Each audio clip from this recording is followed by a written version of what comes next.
beberapa hari yang lalu saya sidak tani pekarangan. Ternyata saya lihat ada muncul budaya bersih di masyarakat. Padahal dulu kita tidak menarget hal itu. Nah, bisa dijelaskan lebih lanjut soal dampak ini, Pak Bud? Iya, kita ini kan sedang mencoba membuat sebuah konsep rumah sehat dengan pertanian pekarangan.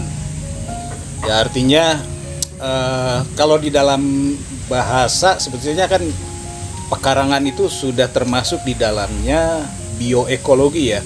Di situ ada tanaman, ada hewan, ya, ternak lah, ikan atau ayam dan sebagainya. Jadi kalau lahan yang di rumah itu masih kosong, itu namanya halaman. Jadi kalau sudah berisi tanaman dan sebagainya itu sudah dinamakan pekarangan, kan definisinya seperti itu. Nah, sebetulnya ya ini kalau kita menyuruh orang untuk membersihkan halaman biasanya kan males gitu ya, atau sulit.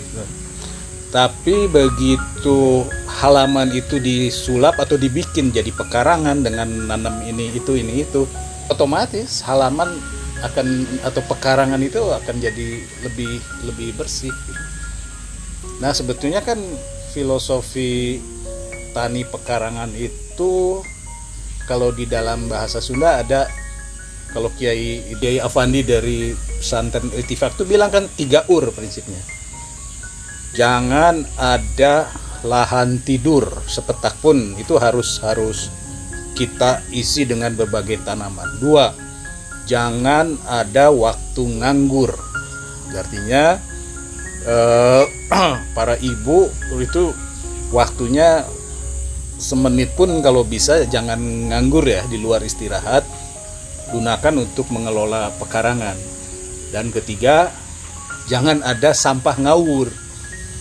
Nah, ini kan kenapa biasanya rumah tangga yang melakukan tani pekarangan itu pasti ya hampir pastilah jadi si pekarangan itu bersih gitu, karena nggak ada sampah yang ngawur. Jadi rumah sehat itu diantara lain ya pekarangannya bersih, dan itu bisa kita lakukan melalui program tani pekarangan gitu. Kemudian sejauh ini saya juga melihat orang miskin lekat dengan kekumuhan. Nah, mengapa orang miskin identik dengan kumuh, Pak? Ya, kumuh itu kan karena antara lain dia tidak melihat di depannya ada masa depan, ada potensi gitu kan. Dan kumuh juga berarti rumahnya nggak bersih, badannya nggak bersih, pikirannya nggak bersih gitu. Karena mungkin nggak ada yang dikerjakan yang bermanfaat ya. Nah, sebetulnya kan tadi saya bilang bahwa dengan prinsip 3 itu tani pekarangan adalah salah satu cara untuk mengurangi kekumuhan.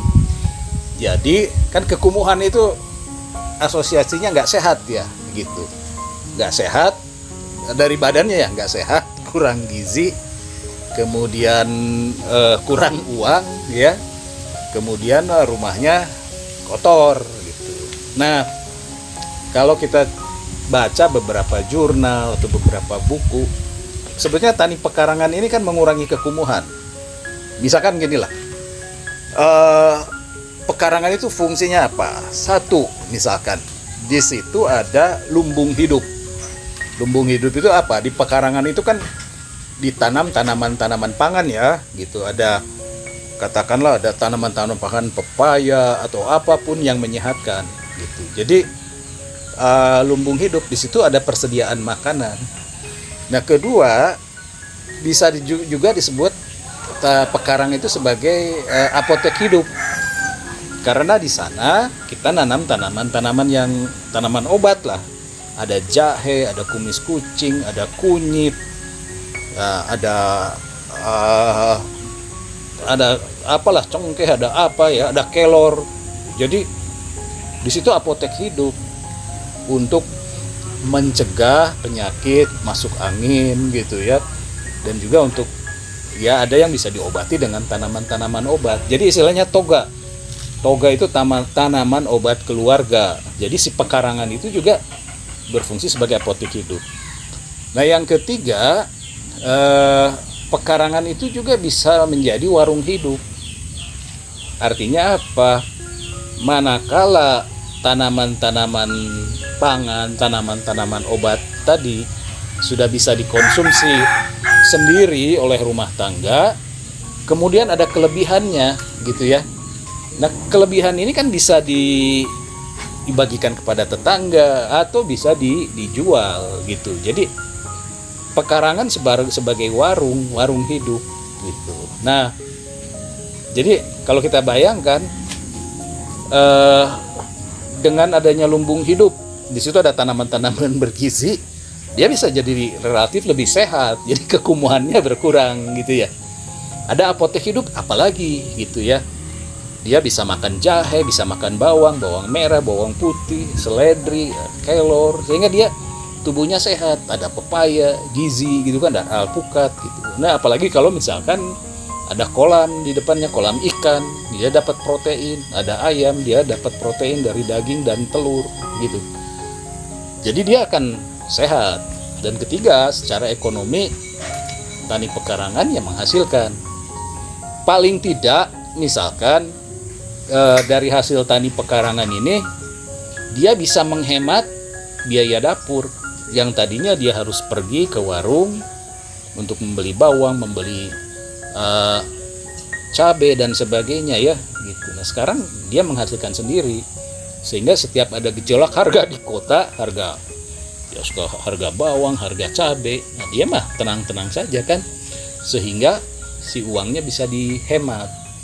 Nah, kemudian upah dari suami, gaji suami bisa dia hemat gitu, untuk membeli hal-hal lain seperti membiayai sekolah anak, membeli minyak goreng, membeli gula, membeli kopi. Nah, jadi kalau tadi dikatakan kenapa orang miskin itu kumuh, ya kumuh itu rumahnya kumuh bisa diatasi dengan tani pekarangan ya. Kumuh itu badannya tidak sehat, ya bisa diatasi dengan kelengkapan gizi dari tani pekarangan. Nah, kurang uang, ya uang itu bisa didapatkan dari hasil menjual produk pekarangan dan dari hasil menghemat dari tani pekarangan. Nah, itu rumah sehat itu mestinya seperti ini gitu. Apa petani pada paham dengan gagasan itu, Pak? Dan bagaimana Odesa menjelaskan pada para petani tentang gagasan tani pekarangan ini? Ya, sebagai sebuah gagasan, sebetulnya kan tani pekarangan ini direkomendasikan oleh berbagai lembaga dunia lah. Nah, lembaga dunia kan ada yang menyebut tani pekarangan itu sebagai home garden gitu ya. Ada yang disebut dengan kitchen garden karena tadi halaman ditanami dengan bahan-bahan yang bisa melengkapi dapur kita ya. Ya, ada juga yang menyebutnya sebagai kebun hidup gitu, kebun hijau, kebun rumah tangga gitu. Nah, jadi ini sebetulnya sebagai gagasan dunia gitu. Cuma kan kalau kepada petani, kepada orang desa, nggak bisa kita menjelaskan, oh tani pekarangan ini untuk ketahanan pangan, ketahanan gizi. Itu konsep-konsep yang abstrak gitu. Mereka nggak akan paham. Nah, bagaimana mencairkan ide-ide abstrak, ide-ide besar ini, ya tidak ada kata lain selain kita mencoba langsung praktek supaya nanti beberapa bulan kemudian hasilnya terasa gitu. Dan mereka akan merasakan sendiri bahwa sekarang pangan mereka cukup gitu, bahwa sekarang mereka lebih sehat dan lebih menghemat gitu dah. Nah, jadi konsep yang abstrak itu nggak bisa kita jelaskan. Ini mari kita menanami halaman jadi pekarangan supaya nanti tahan pangan dan sebagainya. Nah, konsep-konsep itu kan abstrak gitu. Nah, itu nggak bisa dengan istilah-istilah abstrak itu. Tapi mari kita langsung praktek, kita contohin gitu ya. Pelan-pelan kita didik. Ini loh pepaya ini kalau di hotel-hotel mahal ya. orang kota itu untuk membeli pepaya itu harus keluar uang banyak. Tapi kan kalau bapak-bapak ibu-ibu tinggal metik dan sebagainya, kan kerasa pencernaan lebih lancar gitu ya, penyakit berkurang gitu. Nah kalau di Odesa kan untuk sampai kepada keyakinan tani pekarangan ini prosesnya lumayan cukup lama, setahun 2 tahun gitu, sampai hasilnya kelihatan gitu. Mereka bisa menghemat, mereka bisa tinggal metik untuk bahan-bahan dapur, untuk gizi lebih bisa tercapai gitu. Nah, bayangkan orang kota pepaya tiap hari harus beli, cabai, kunyit dan sebagainya harus beli. Mereka tinggal metik. Nah, jadi gagasan abstrak soal ketahanan pangan, gizi dan sebagainya, kalau kepada petani desa ya harus segera kita praktekkan sampai terasa manfaatnya gitu. Nah, kalau terasa manfaatnya, mereka akan mengikuti, apalagi kalau ada 1-2 yang berhasil. Sekarang kan di desa sudah ada lebih 400 keluarga yang ikut tani pekarangan karena si pionirnya menunjukkan keberhasilan. Nah, kalau sekedar kita mengucurkan modal kepada para petani, apa itu langkah tepat dan apakah bakal bisa gitu, Pak? Ya bisa dan tidak bisa ya. Artinya mengucurkan modal tetap juga harus kita dampingi gitu, bahwa tani pekarangan ini harus bentuknya seperti ini. Kalau lahannya sempit harus bikin yang vertikultur. Terus kita harus terus-menerus setiap saat mendampingi mereka agar modal ini bisa terarah dengan baik gitu. Jadi untuk membeli bibit, membeli pupuk dan sebagainya gitu. Ada modal bagus, tapi kalau nggak ada pengawasan, pengontrolan, nggak jadi apa-apa gitu. Ya modal perlu, tapi juga harus ada kepemimpinan. Ada pemimpin lokal ya yang mengarahkan gitu, yang terus meyakinkan mereka bahwa mereka harus usaha terus-menerus, harus memberikan waktunya gitu, sehingga betul-betul menjadi tani pekarangan, merawat tani pekarangan itu menjadi kebiasaan yang rutin, yang bagus. Satu lagi, kalau tadi menuju rumah sehat itu selain kumuh, cobalah kita buka jurnal-jurnal bahwa orang yang menanam di pekarangan, apa menanam bunga, apa menanam sayuran, atau menanam tanaman-tanaman produktif di halaman, itu secara mental lebih sehat gitu. Kita bisa lihat jurnal-jurnal. Bahkan kemarin kan ketika kita dilanda COVID, banyak kan keluarga yang karena dia work from home, tinggal di rumah, nggak ada kerjaan, dia menanam bunga, menanami sayuran, dan itu beberapa jurnal menunjukkan bahwa kesehatan mental di masa COVID itu terjaga karena menanam gitu. Nah, jadi rumah sehat itu juga antara lain sebenarnya kan mentally health ya, secara mental lebih sehat. Jadi menanam itu sehat fisik dan sehat mental. Ya, selain manfaat kesehatan tadi yang sudah disebutkan, secara mendasar manfaat ekonominya bagaimana, Pak? Bisa dijelaskan lebih lanjut? Manfaat ekonomi itu sebaiknya nanti di ujung lah. Artinya yang pertama kan itu harus dikonsumsi sendiri untuk perbaikan gizi. Yang kedua, membagi ke tetangga lah. Jadi si tani pekarangan itu sebagai sarana juga untuk merekatkan komunitas. Dan nanti kalau tetangganya ikut, kan akan menyebar. Nah, ketiga, baru manfaat ekonominya kan tadi minimal dia bisa menghemat biaya dapur, gitu ya. Biaya dapur yang tadinya dia harus pergi ke warung, naik ojek, gitu ya. Sekarang dia tinggal metik. Jadi sesama komunitas kadang-kadang di dusun itu kan bisa saling barter gitu. Nah itu menghemat biaya dapur. Dan kedua, dia bisa menghemat penghasilan suaminya gitu. Jadi upah suami itu bisa tidak banyak digunakan untuk membeli bahan-bahan dapur. Jadi menghemat pengeluaran dapur, otomatis menghemat pengeluaran suaminya. Nah, jadi ada beberapa kasus, beberapa contoh baik di Odesa bahwa ibu-ibu yang terlibat di dalam tani pekarangan ini bisa menghemat penghasilan suaminya.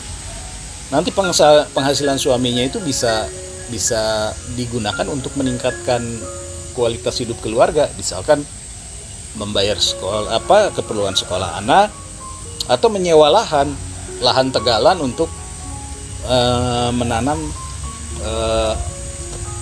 tanaman-tanaman di tegalan, sehingga uang yang tadi dihemat bisa digunakan juga untuk menyewa lahan dan ya bisa menambah penghasilan. Oh iya, boleh dijelaskan sejak awal apa yang memicu Odesa menjalankan tani pekarangan, Pak? Ya, apa yang memicu Odesa menjalankan tani pekarangan? Ya, Odesa itu kan melihat bahwa misalkan persoalan gizi itu tidak bisa diatasi secara cepat oleh pemerintah ya gitu. Nah, sehingga ya sudahlah, apa yang bisa kita lakukan gitu ya. Nah, kedua, persepsi gizi di orang-orang desa, terutama ya maaf yang keluarga prasejahtera yang pendidikannya kurang, gizi itu dalam persepsi mereka adalah makanan-makanan yang ada di supermarket ya, yang sebetulnya di situ ada micin, ada MSG, ada pengawet dan sebagainya. Tetapi mereka melihat ini sebagai sebuah gengsi gitu kan. Padahal itu tidak menolong. Nah, jadi kami ingin menunjukkan bahwa sebetulnya mengobati stunting, mengobati kurang gizi, mengobati darah tinggi, mencegah penyakit, itu bisa kita lakukan dengan memanfaatkan lingkungan sekitar, terutama di halaman gitu. Nah, sehingga Odesa itu kemudian mengajak para ibu-ibu, para perempuan, ya sudah, mari kita manfaatkan tani pekarangan kita, halaman kita, ya untuk menumbuhkan tanaman-tanaman pangan, tanaman-tanaman obat gitu ya, sehingga ya bisa meningkatkan kualitas hidup mereka gitu. Iya. Untuk modal usaha tani pekarangan ini sumbernya dari mana, Pak? Nah, apakah sifatnya sosial atau modal usaha bisnis? Ya, sumbernya sih pertama kita kan dulu modalnya dari Odesa dulu ya gitu, kelompoknya sedikit, tapi kemudian kita report hasilnya di web kita gitu ya, kemudian kita angkat persoalan-persoalan ini, kita dan betul-betul kita berbasis pada jurnal, pada FAO, pada WHO gitu. Nah, sehingga teman-teman pengurus Odesa ini kan melihat, oh iya ada hasilnya, sehingga dari situlah banyak yang donatur yang menyumbang, misalkan menyumbang buat bibit kelor, bibit sayur dan sebagainya gitu. Dan selalu kita narasikan, kita angkat story-story, kisah-kisah tentang fungsi kelor ya, fungsi daun Afrika untuk kesehatan ya, kemudian bunga telang dan sebagainya, bunga matahari dan sebagainya. Ya, semata-mata sih ingin mengingatkan bahwa persoalan-persoalan kurang gizi, persoalan-persoalan stunting, persoalan sosial itu sebetulnya solusinya nggak jauh-jauh amat, bahkan dekat, yaitu dengan merevitalisasi halaman rumah kita gitu. Semestinya gerakan ini dilakukan pemerintah ya. Menurut Pak Bud, selama ini pemerintah menjalankannya bagaimana? Kok tidak ada kabar sukses gitu? Lalu bagaimana seharusnya pemerintah bekerja dalam hal ini? Negara ini ketika membuat program pertanian, paradigmanya kan pertanian tegalan. Artinya tegalan itu ya kebun, sawah gitu ya. Nah, padahal sebetulnya pekarangan juga penting gitu. Nah, pekarangan ini kan nggak pernah jadi perhatian ya, kecuali ya program pangan lestari dan sebagainya yang sekadar ada gitu. Padahal sebetulnya kalau kita baca hasil penelitian di Universitas Diponegoro bahwa sampai tahun 1970-an awal, hasil yang diraih dari tani pekarangan itu lebih besar daripada tani tegalan gitu. Nah, tetapi karena program pemerintah ini paradigmanya mengutamakan tani tegalan, maka tenaga-tenaga pria ini ditarik ke tani tegalan gitu. Yang tadinya sama-sama dengan istri mengelola pekarangan, tapi karena program pemerintah tani tegalan, apakah itu kehutanan, perkebunan atau sawah, jadi si pria ini keluar dari rumah mengerjakan tani pekarangan. Nah, tetapi studi dari Undip itu mengatakan bahwa keluarnya laki-laki dari pekarangan itu penghasilan yang dihasilkan dari tani tegalan tidak seimbang dengan hilangnya penghasilan akibat dari suami ini keluar dari pekarangan gitu. Nah, kami dari Odesa berharap bahwa marilah pemerintah berpikir juga ketika bicara soal kebijakan pertanian, tani pekarangan itu masuklah di dalam kebijakan gitu. Nah, ketika hanya mengutamakan tani tegalan, maka kan semua teknologi itu hanya dikenalkan kepada kaum pria kan, tani-tani laki-laki, teknologi traktor ke teknologi tepat guna apa gitu, dan si perempuan di tani tegalan kan hanya jadi buruh.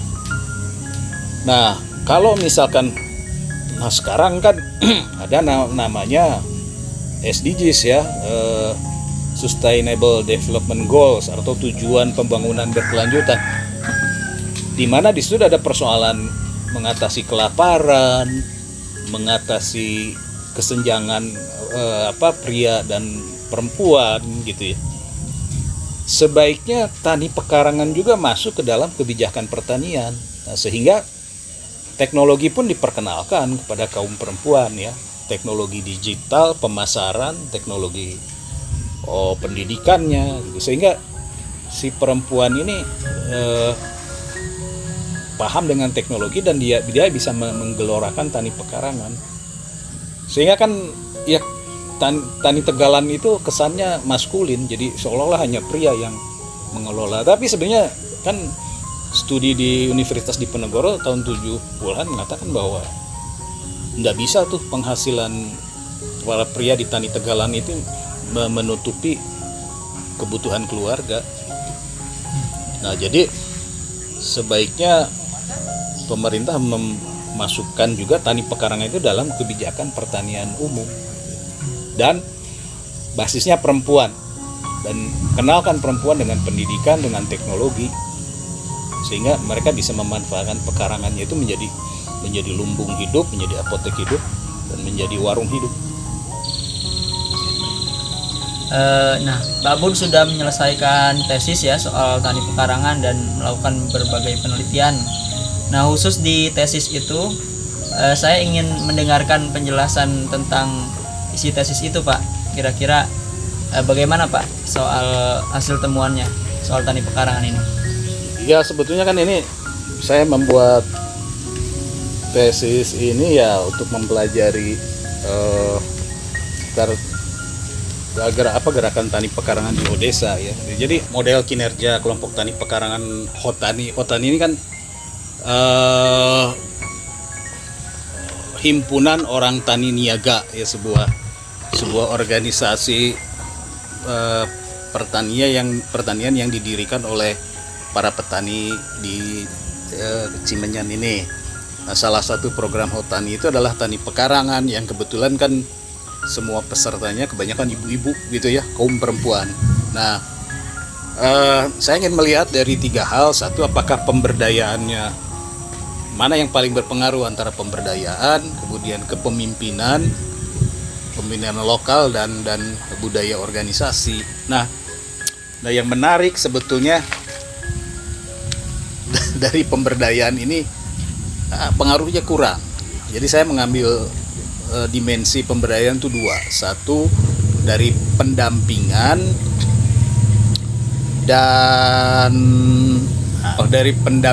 dan partisipasi gitu. Nah, yang kedua budaya organisasi, dan ketiga kepemimpinan lokal. Nah, ternyata pendampingan yang dilakukan itu tidak berhasil karena sebetulnya dalam pendampingan ini kan masyarakat desa kadang-kadang tidak kalau kita bicara materi paling 10% yang dipahami gitu loh.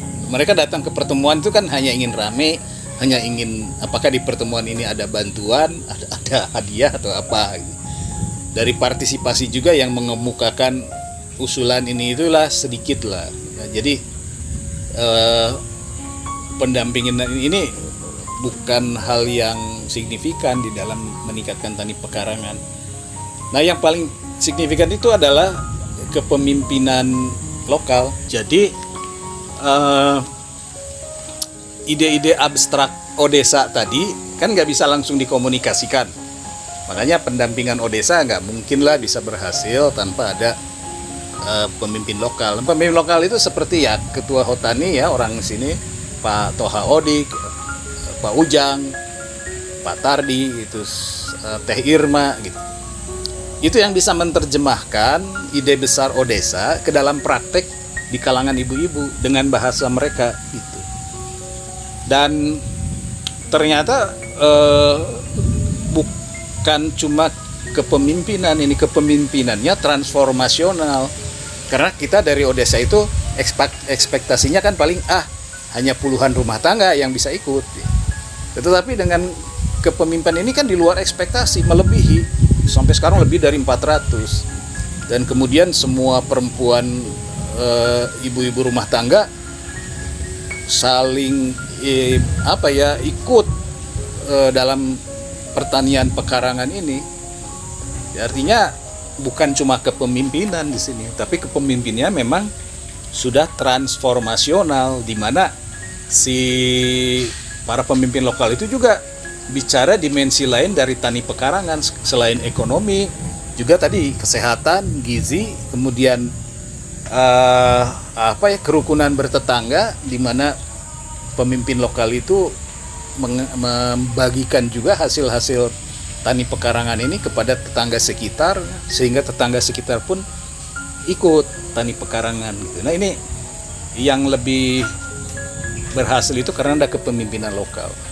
Dan faktor kedua adalah budaya organisasi.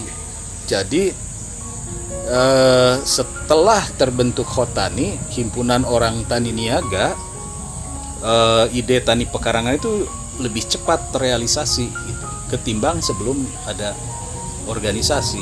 Dan kemudian terbentuk juga lah budaya organisasi di setiap dusun ya, saling koordinasi, saling tanya informasi, rapat dan sebagainya gitu. Sampai kepada tuntutan nggak cukup kita hanya menanam, kami juga ingin dilatih membibit gitu. Jadi jangan sampai pertanian pekarangan berhenti karena donasi berhenti. Mereka ingin ada pelatihan pembibitan. Nah, karena itu Odesa membuka kebun bibit nanti untuk disalurkan ke para ibu-ibu rumah tangga ini. Nah, ini tesis itu berbicara seperti itu. Jadi betapa pentingnya juga kepemimpinan lokal dan kepesertaan ibu-ibu ya. Ya kenapa harus perempuan ini harus jadi faktor utama di dalam pemberdayaan ya? Karena mereka lah yang berada di depan, di fundamental keluarga. Mereka yang memasak, di dapur, memberi makan langsung anak-anaknya. Atau kalau ibu-ibunya yang menyusui, dengan ada tani pekarangan, air susunya menjadi lebih bagus. Jadi perubahan yang dilakukan terhadap perempuan itu akan langsung teraplikasikan ke dalam rumah tangga lebih cepat daripada kaum pria. Iya, kalau kita lihat di YouTube nih Pak ya, ternyata banyak juga pelaku tani pekarangan itu di orang Jakarta ya. Di rumah-rumah mewah mereka bertani juga. Sepertinya ya kontras sekali dengan tani pekarangan binaan Odesa yang rumahnya reot-reot nih. Apa yang Bapak lihat dari jurang perbedaan ini? Ya kalau di kota sebetulnya sudah ada ya kesadaran namanya urban farming. Tapi kota itu kan sebenarnya terbagi dua. Bedanya pengelolaan pekarangan di desa dan di kota. Di kota itu kebanyakan tanam bunga sebagai hiasan rumah. Itu pun bagus lah karena bisa sebagai sarana untuk healing, apalagi pas COVID ya. Untuk kesehatan mental warga kota itu bagus gitu. Nah, adapun urban farming, kalau sebetulnya di kota kan nggak kesulitan pangan ya, sepanjang mereka punya uang. Nah, tapi lebih kepada lifestyle, gaya hidup gitu. Nah, memang bagus juga sih, mereka ingin mencoba gaya hidup sehat, dan mereka biasanya kan hidroponik gitu. Nah, itu bedanya. Kalau di kota lebih ke lifestyle, kalau di desa, di kampung memang untuk kebutuhan hidup gitu. Bedanya di situ. Tapi dua-duanya menurut saya bagus lah gitu. Artinya terutama untuk kesehatan mental para perempuan itu tani pekarangan di kota sama di desa bagus. Tapi kalau di kota kan untuk menghemat pengeluaran, ya penghematannya nggak signifikan. Tapi bagaimanapun juga menanam itu menyehatkan. Sepertinya menarik ya Pak. Kalau umpamanya orang-orang kota yang melakukan tani pekarangan juga itu melakukan studi banding dengan tani pekarangan di desa, khususnya yang binaan Odesa ini. Ya menarik lah, saya undang misalkan teman-teman terutama para perempuan kota untuk melihat bagaimana pertanian pekarangan di Odesa ya, di mana rumah-rumah reot, tapi di halamannya banyak tanaman-tanaman pangan gitu. Jadi bisa sharing lah arti tani pekarangan, pertanian pekarangan bagi orang desa, orang kampung yang prasejahtera dengan mereka, itu akan kelihatan. Dan lebih bagus sih kalau jadi ekosistem ya, artinya belilah gitu loh hasil-hasil pertanian pekarangan rumah tangga di desa ini oleh orang-orang kota gitu. Jadi akan terjadi pertukaran ide yang bagus gitu, saling memahami satu sama lain. Dan nanti ibu-ibu dari perkotaan melihat begitulah caranya ibu-ibu di perkampungan survive dalam masalah gizi, dalam masalah itu. Padahal mereka tidak punya uang. Dan tapi juga bisa melihat bahwa sebetulnya orang di dusun, di kampung itu bisa juga kita nilai kaya gitu. Karena kalau ibu-ibu di kota kan beli pepaya 15.000 sekilo gitu ya. Kalau di sini tinggal petik. Artinya mana sih sebetulnya yang lebih kaya gitu. Jadi silakan kalau ingin studi banding, ingin datang ke kelompok pertanian ibu-ibu di Odesa. Pak Abud kan sudah melakukan ya pembinaan di masyarakat desa ini setidaknya 6 tahun ya. Apa makna yang kira-kira dapat kita dengar yang sudah Pak Budi rasakan gitu secara spiritual mungkin? Ya, kalau makna secara personal beginilah, artinya kalau background saya kan jurnalis, orang sosial yang